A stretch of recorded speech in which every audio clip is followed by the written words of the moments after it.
lebih dari seminggu lagi, umat Islam merayakan Hari Raya Idul Fitri.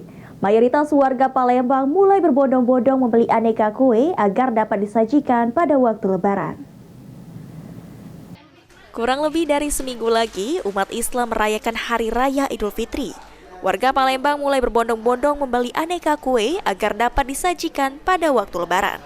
Salah seorang pembeli kue Lebaran, Aris, mengatakan, Kota Palembang memiliki ciri khas kue basah yang meliputi kue kojo, enggak ketan, 8 jam, dan maksuba.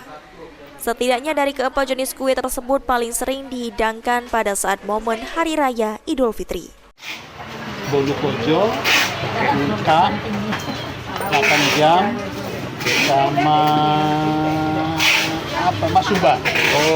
4 macam. Walaupun setengah itu obat kangen. Terutama saya ingin lidahnya nih lidah nostalgia. Jadi saya hari ini udah lama nggak kesini. Sementara salah satu toko kue kering di kawasan Pasar KM 5 Palembang, pengelola toko kue Chandra mengatakan, selain kue basah ada pun kue kering yang banyak diburu masyarakat, yakni kue nastar, putri salju, hingga astor.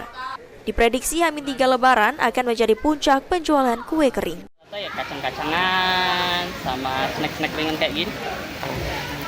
Itu harganya sendiri berapa, Kak? Bervariasi sih, tapi hampir rata-rata itu 50.000 per kilo. Kalau untuk saat ini sih sama kayak tahun kemarin, tapi nanti untuk pastinya itu H-3.